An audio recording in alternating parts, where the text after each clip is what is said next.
we have, as you can imagine, enormous number of connections with U.S. universities. Many of our faculty get their training there. Many of our PhD students get jobs there. There's exchanges and a whole variety. So, what's going on in the United States now will obviously have effects on UK universities.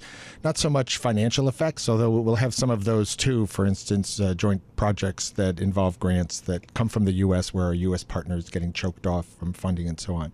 But the larger issue is really the U.S. has long had the largest dominant university system in the world, and the effective dismantling of that and the effective effort to really crush some of the best universities in the world will have just collateral effects of all sorts that are hard to specify, but you will be unfolding over the next couple of years. What do you think of the issues, especially around kind of free speech and how they might affect the London School of Economics? I mean, this has been a particular focus of the Trump administration, again, around that freezing of funding for US universities. In terms of DE and I and companies, some continue down that track. Others have pivoted to the US stance. What do you think the LSE view is on free speech? Well, the LSE view on free speech has been quite clear. Free speech underpins what we do at the university. It is the heart of what makes universities able to do what they do. So our commitment to that has been clear and explicitly expressed. If speech is lawful, then we don't condemn it. We don't try and forbid it. To the extent that people have disagreements, we expect them they can protest, they can come ask hard questions, they can invite counter speakers, but we deal with it that way. The US, though, is taking a particularly close interest in individual cases that are going on in the UK, and they have a view on it. So there is pressure coming from the United States for the UK to follow a particular path in this area. Not at the university level, and I don't think if there were, we would do anything about it. I don't think they can put that kind of pressure on us. I don't think they should, and if they tried, we would simply resist it.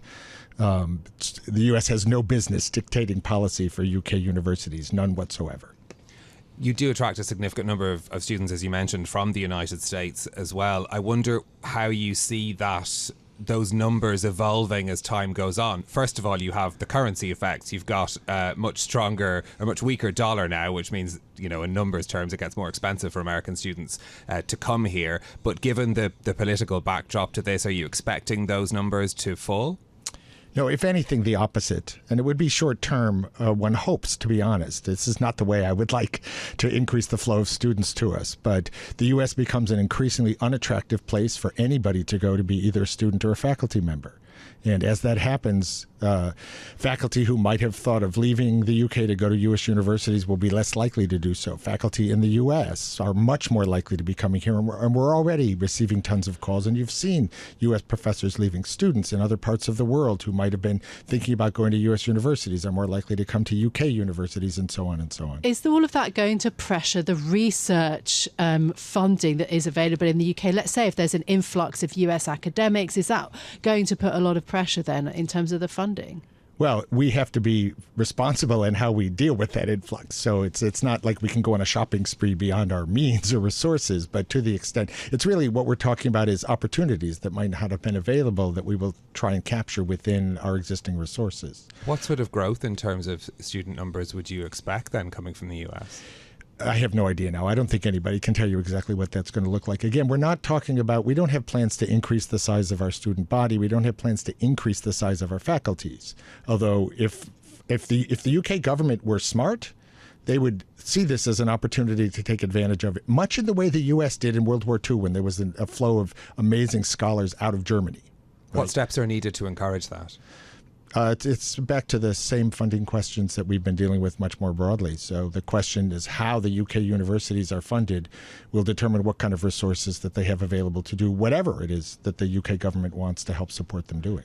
Sorry, did you just compare the current situation in the US to what was happening in Germany in the 1930s? Just to be clear, I know, but it's that kind of move where, no. What I'm saying is in the 1930s, as the German government clamped down on all sorts of things, there was an outflow of scholars to the U.S. It was absolutely something that played an important role in helping build the U.S. educational sector. So if there is, or to the extent there is, an outflow of scholars from the U.S.